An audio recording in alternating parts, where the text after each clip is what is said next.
Us on this edition of the Lunchtime News. With me, Wadulo Mark Arnold. This is the Lunchtime News, this 21st day of May 2022. We're going to be with you for at least 30 minutes, so please stay tuned. Now, to start off, President Yoweri Kaguta Museveni has expressed the need of teaching marine engineering in higher institutions of learning to train mariners on maintenance of marine boats. The president made these remarks while launching 12 marine ambulances at 10 Marine Battalion headquarters in Entebbe. Challenge of mismanagement of boats was reported to the president, who advised the concerned to have a spirit of nationalism and work for their country. These are the details.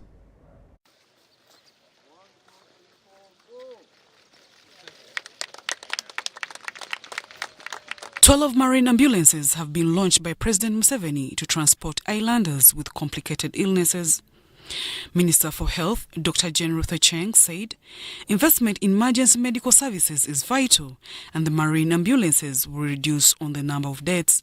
The national ambulance system, which includes the ambulance service, will remain coordinated regionally even when they are placed at these docking sites. Government's plan is to acquire 20 boat ambulances to cover all the large waters of Lake Victoria, Lake Kyoga, Lake Albert, Lake Bunyonyi, River Nile, and Lake Edward and George. The Permanent Secretary, Minister of Health, Dr. Diana Twine, says the high advanced ambulances specifically for accidents and emergencies, since they are moving intensive care units on water.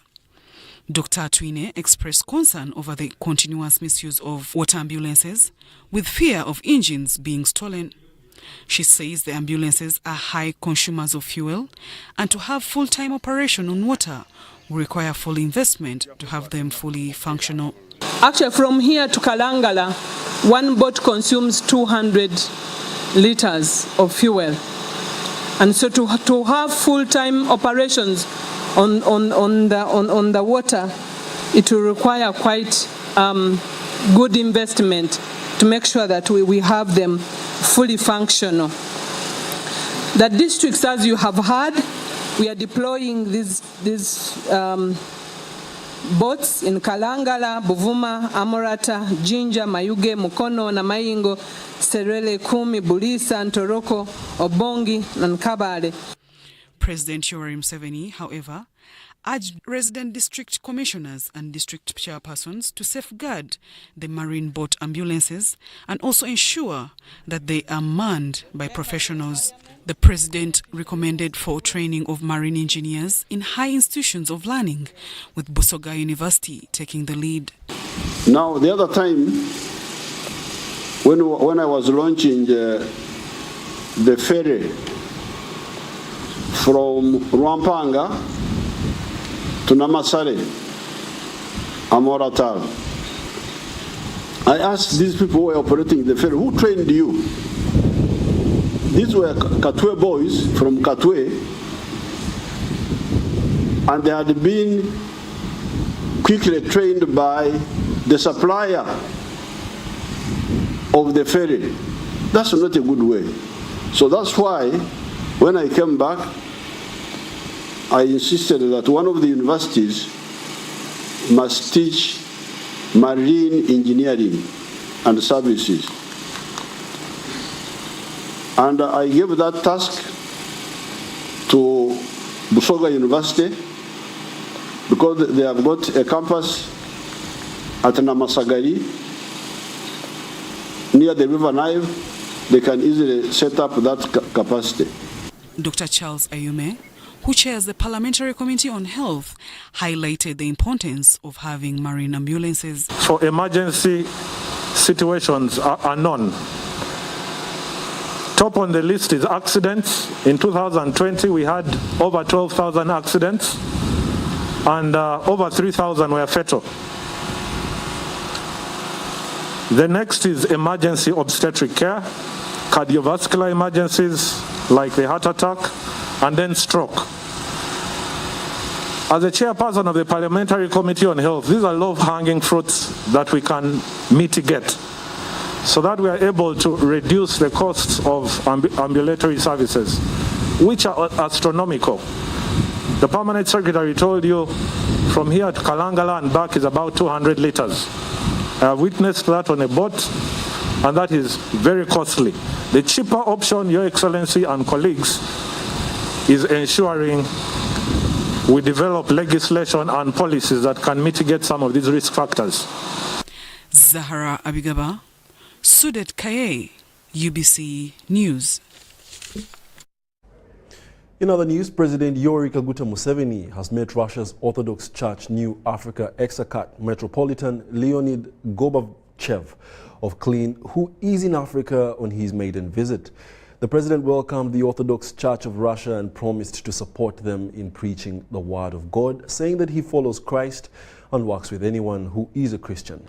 He quoted the story of the Good Samaritan in the Bible as the principle of setting up their church in Uganda and said that they will be known by their deeds. He also urged them to promote education and health alongside their religion for socio-economic transformation of the people. Metropolitan Leonid of Klin and his team briefed President Museveni about their religion and their development projects on the continent. On December 29, 2021, the Holy Synod of the Russian Orthodox Church at its session made the decision to form a Patriarchate Exarchate of Africa. Metropolitan Leonid was appointed as the Patriarchal Exarch with the title of Klin. Bolsheviks were supporting us from 1917.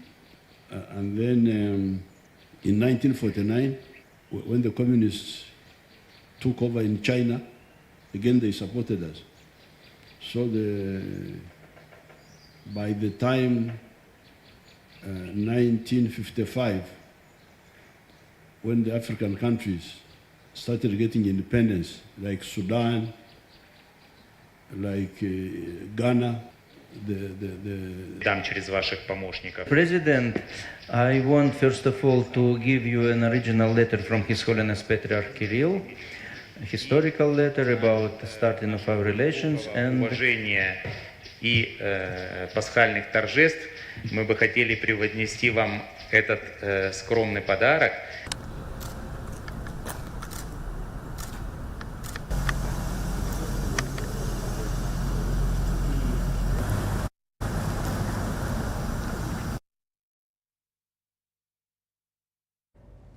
Parliament has passed a revised national budget for the financial year 2022-23. In our news this afternoon, we share with you the various allocations that have been made based on the NDP3's program-based model. The national budget for the financial year 2022-23, as approved by Parliament this 20th of May 2022. Human capital development, 8,740 billion shillings. Governance and security, 7,030 billion shillings. Integrated transport infrastructure and services, 4,172 billion shillings. Sustainable energy development, 1,607 billion shillings. Agro-industrialization, 1,269 billion shillings. Regional balanced development, 1,190 billion shillings. Development plan implementation, 1,232 billion shillings. Legislation oversight and representation, 724.61 billion shillings. Private sector development, 1,598 billion shillings. Natural resources, environment, climate change, land and water, 617 billion shillings. Sustainable urbanization and housing, 344 billion shillings. Innovation, technology, development and transfer, 21 billion shillings. Public sector transformation, 206 billion shillings. Sustainable development of petroleum resources, 864 billion shillings. Administration of justice, 394 billion shillings. Tourism development, 197 billion shillings. Digital transformation, 83 billion. Mineral development, 31 billion shillings. Manufacturing, 353 billion shillings. Community mobilization and mindset change, 73 billion shillings, summing up to a subtotal of 30 trillion 746 billion shillings. Others under memo items include domestic financing, 8 trillion and 8 billion shillings,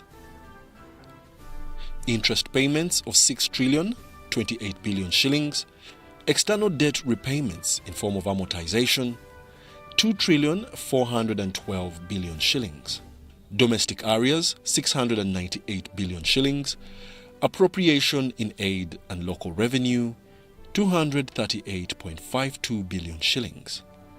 And all these sum up the grand total of the national budget for the financial year 2022-23 to a tune of 48 trillion 130 billion shillings.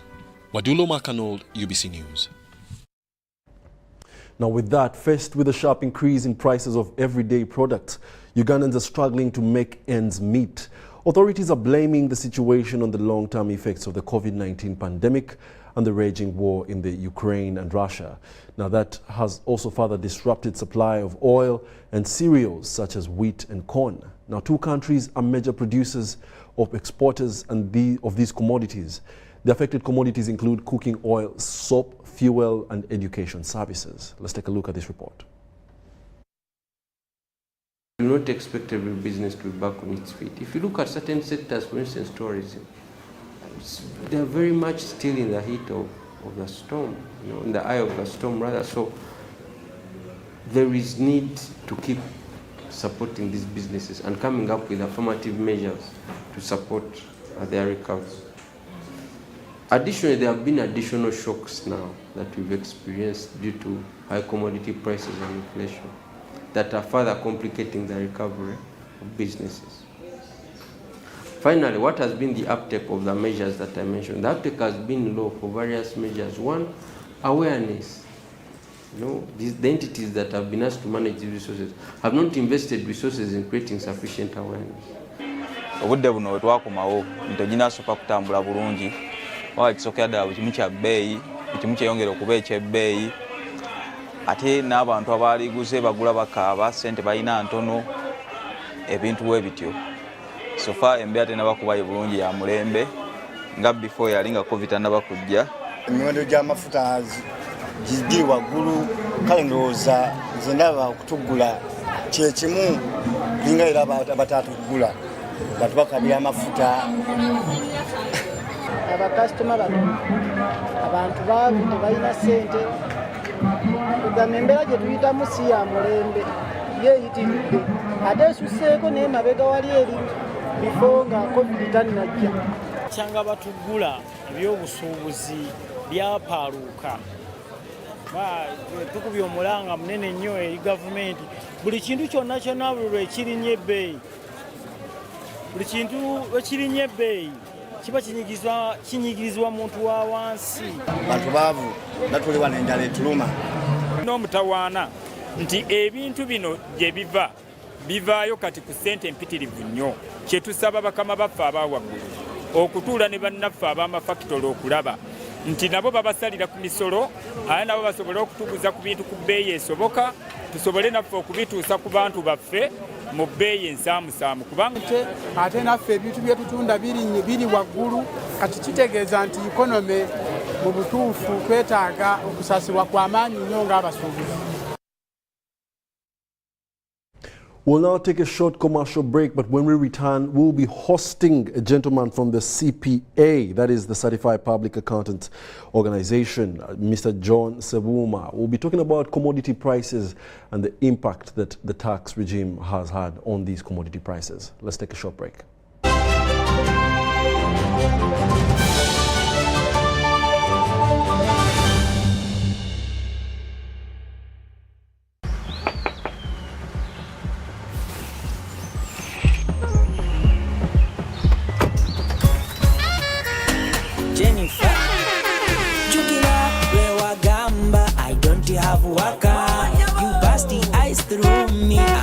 My waka, now come and see for yourself.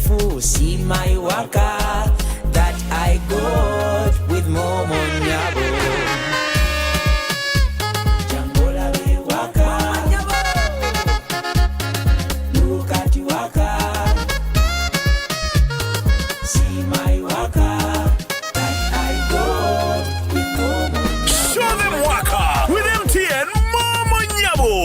Deposit 20K or more on your mobile money for a chance to win 3 Toyota Succeeds and money to 2,000 lucky winners every week. We're giving away 24 cars and over 2 billion shillings of mobile money. Football packages, great entertainment, sports, the local content, telenovela, the movies. There is something for everybody. Go TV, this is where great stories live. Get the best entertainment for any budget. With GoTV, you will have great entertainment for as little as 13,000 Uganda shillings per month. GoTV, great stories, Zidiwano. GoTV Uganda, love it. The Kabaka Birthday Run 2022 is back on Sunday, 3rd July 2022 at Lubiri Mengo. This year, the run will be physical and will be flagged off by Sabasaja Kabaka at 7 a.m. Come out in large numbers once again to Lubiri Mengo. Run for a cause to fight and end HIV by 2030. Buy your ticket today at 15,000 Uganda shillings from Airtel shops at Tobani Center, New Taxi Park, ShopRite Building, Benchwanka Street, Majestic Brands Office at Bulange Mengo. You can also buy your ticket using Airtel Money. Dial *185*5#. Select Payments, select Kabaka Run, and follow the prompts to complete the payment. Kabaka Birthday Run 2022 is brought to you by UNAIDS, CBS, BBS, and Airtel, the smartphone network. Diocese of Kigezi.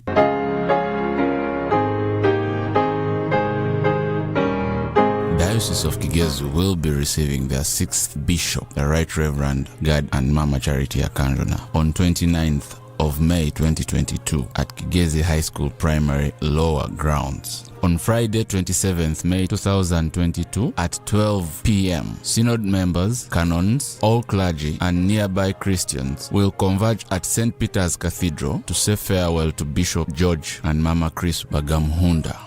On 28th May at 11 a.m., all Christians will meet the Bishop-elect at Rutobo and go to Nyikunama Primary School playground for presentations and entertainment. At 11:30, we'll have a procession to St. Peter's Cathedral Rugarama, which will begin from Mohanga. And at exactly 2:30 p.m., the Bishop-elect will be received at St. Peter's Cathedral. And on Sunday, 29th of May, it will be the day of consecration and enthronement at Kigezi High School Primary Grounds, led by the Archbishop of the Province of Uganda, the Most Reverend Dr. Samuel Stephen Kazimba Mugalu. God bless you. Even with my grandson, a doctor at my side, I struggled to get the help I needed. But he saw something that day. He began to work day and night. He wouldn't quit, even when people said no. He wouldn't stop fighting. He knew something had to change, and his vision was bigger than anyone could imagine. He made it possible to receive quality medical services anywhere in Uganda by simply using a phone. This is a story of a regular Ugandan just like you, who harnessed the power of technology to provide a solution for us. How about you tell us your story? UG needs more of you. To share your story, visit airtel.co.ug/UG needs more of you or call or SMS 162. Airtel, the smartphone network. It's no secret that ICT makes learning easy. The strides made in our field could not be possible without it.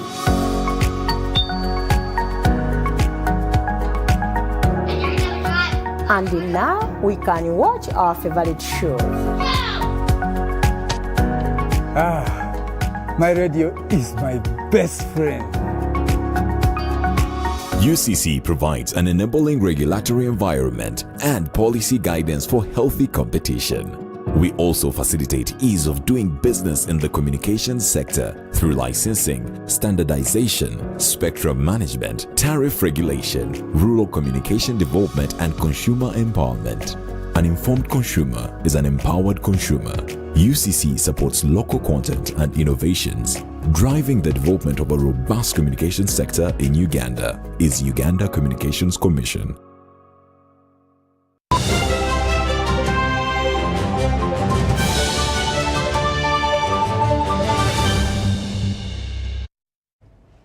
Welcome back. Exactly 20 minutes past the hour of 1 o'clock. My name is Wadulo Mark Arnold. Now, the talk of not only the town or the country or even the region, but globally is the rising commodity prices.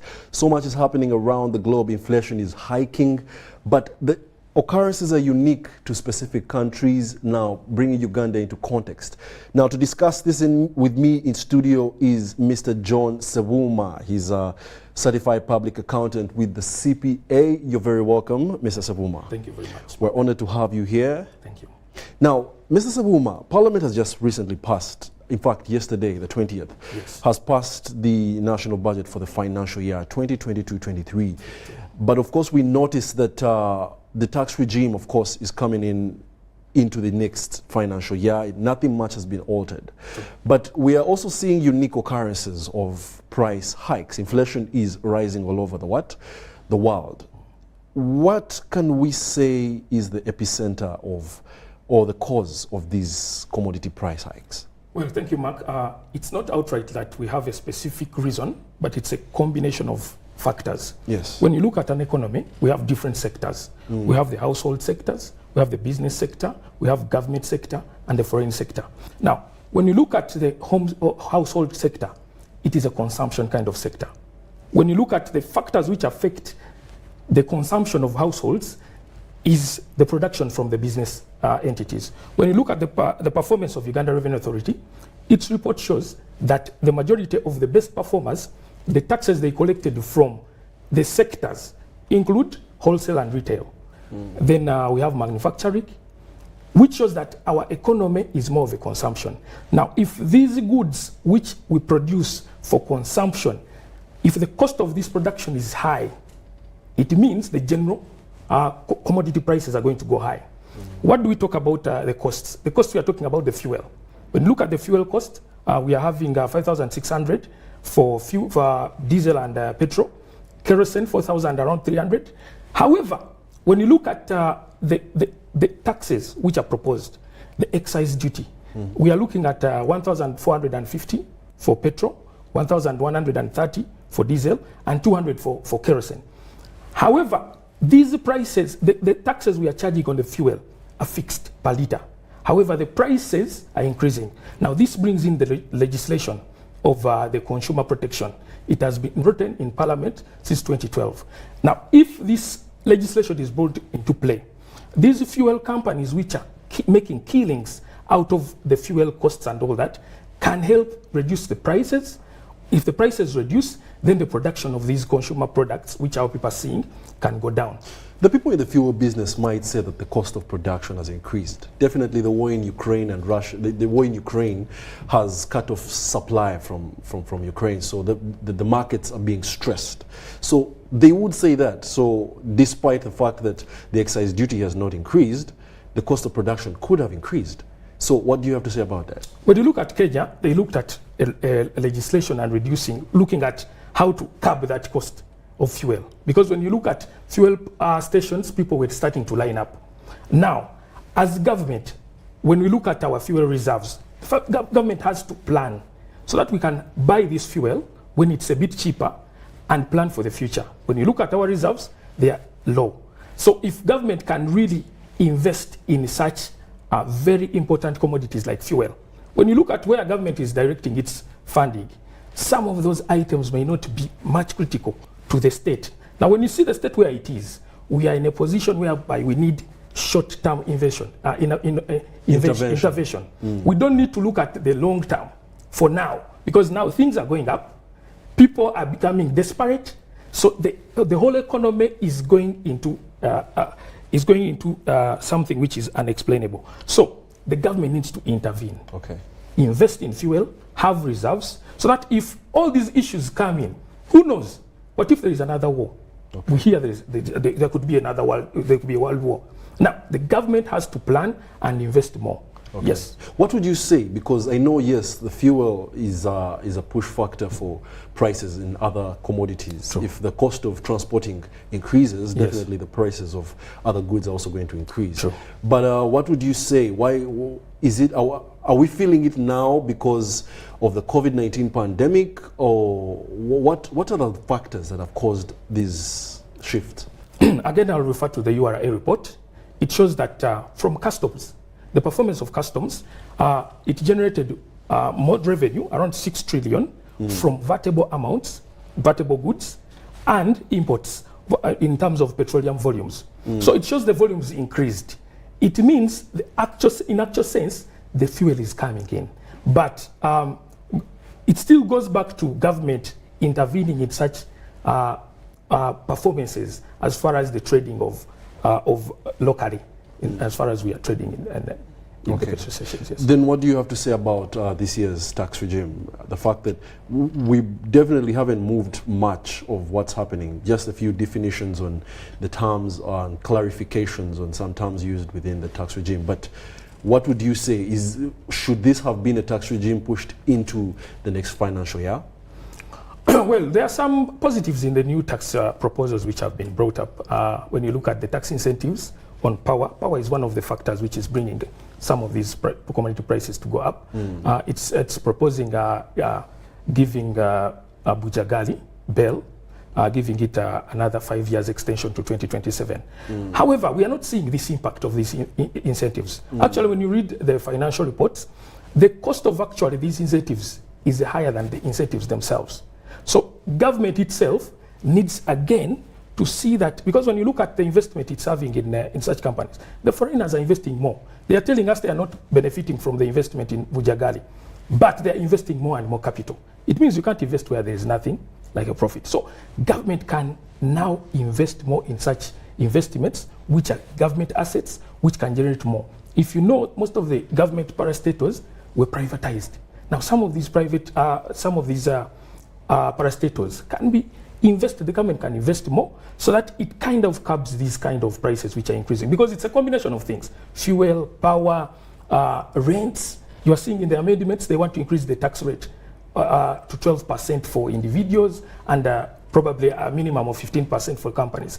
If the rent increases, what do you think about the guy who's selling things in an arcade? The cost is going to go up. Okay. Yes, so the government has not increased, because I know it could be fear that if it pushes and pushes more, then things will not improve. But however, from the reports from URA, again, when you look at pay as you earn is the greatest contributor in the domestic tax. Yet there are other taxes like VAT which are expected to generate more, but it's incovered the individual. The individuals are paying more tax than actually the corporations. So government really needs to find ways. When you look at the domestic revenue mobilization strategy, they are looking at improving on the use of technology in generating more revenue, but the impact is less. Again, in the introduction of the use of system-to-system integration, these are things which are looking at a few people and concentrating on those. Yet there are very many people who are not in the taxation bracket, who government has not yet registered on the taxpayers' roll. Well, as an accountant with the CPA, what is your comment on the tax administration and implementation? Do you think there are loopholes that we are missing, perhaps that is not enabling URA beat its target? We are looking at a target of 25.1 trillion for this financial year, but they are down by quite a number. We might not beat the target. So yes. What do you have to say about that? Now, in the tax administration, obviously it's a bit challenging, but I'm seeing URA is putting in effort with the URA TV and the bus, it's moving around and all that. But again, it needs to still go back to the grassroots. A lot of professionals are doing their work. Tax professionals are doing their work to sensitize the community, sensitize the people. But again, government needs to invest more and more. Because when we talk of tax administration, we are looking at all those avenues we can look at. So that, because if there is voluntary, because we are looking at voluntary compliance of taxpayers. If people voluntarily register, then the tax revenue will increase, because the tax base will decrease. Otherwise, we are sitting in a bucket and holding ourselves. I like the fact you're saying invest more and more and more, but you realize that we are investing still from the revenue we are collecting. True. So if there are loopholes in the collection, there will not be anything as much to invest. True. But I would have also loved to ask you, where does this put the ordinary Ugandan, as a summary? Where does this put the ordinary Ugandan? What should we do from now on? I mean, prices are hiking. Should we all, what would you advise a consumer? What I would advise the consumer and the ordinary person, one, we really need to push government. We need to push government in terms of providing us incentives, in terms of understanding what the ordinary person needs. Otherwise, government is directing finances on areas which don't directly affect the local person. So let people push government so that government can actually, through their leaders, so that government can feel this impact and it starts investing money where it can affect in health, education. You are seeing the education is going up. There are proposals on hospitals in the proposed amendments. But again, even if they are brought in, the cost of health will go up. So let the citizens put a task their leaders to push government so that it really intervenes. All right, thank you very much. Those are the thoughts of Mr. John Sebuma, certified public accountant with the CPA. Thank you very much for honoring our invite. Thank you, Mark. In more news, donor countries are rethinking their investment strategy for capital-intensive projects such as infrastructural development. Now, according to Frank Motserat, the CEO of Trademark East Africa, most global economies are distressed and thus unable to commit significant public resources for external projects. He says that most donor countries are back to the drawing board to strategize on project financing. Dennis Sigor has a report on this story. The world is facing numerous challenges, among which are skyrocketing inflation, rising interest rates, and distressed economies that are hampering donor countries' ability to invest government resources to bridge the infrastructure gap. We've got more than 200 borders that lay underdeveloped. We're lucky that the 7 we've done here in Uganda are working well, but think if I was to challenge you to move goods from here by land to Accra, it's a pretty tough thing to do. So we see that practical application of capital where there's just not enough donor finance to do it. We can raise resources within the continent for the continent. So TCA will play an important role in preparing those projects and bringing them to the market for DFI investment. Reacting to the media concerns on the future of Trademark East Africa's infrastructure development financing, Frank Matsat, the outgoing chief executive officer, said the organization may adopt concessional financing, which he believes can unlock the potential of commercial capital. What we're looking at is basically concessional finance, okay? So we're not talking about really hardcore commercial finance, the kind of interest rates that some banks charge. We'll be looking at foreign-based loans, okay, in hard currency. With the initial pilot programs, we're talking about a 10% coupon broadly. This was at the Trademark East Africa National Oversight Committee, NOC, for Uganda, which was attended by government officials and donors involved in the Temea trade facilitation activities. I think for us that has been a big plus with the relationship we have enjoyed with Trademark, and we shall continue enjoying with Trademark. And for that we want to thank the CEO for that approach. We have enjoyed it, we define what we want, they fund, and then we go ahead and implement. The National Oversight Committee gave a detailed status on all outgoing projects, indicating that Gulu Logistics Hub Phase 1 has been completed, Doroko Lake Port construction progress at 93%, and Goli Mahiga one-stop border post at 56%. Dennis Igor and Charlotte Amuge for UBC News.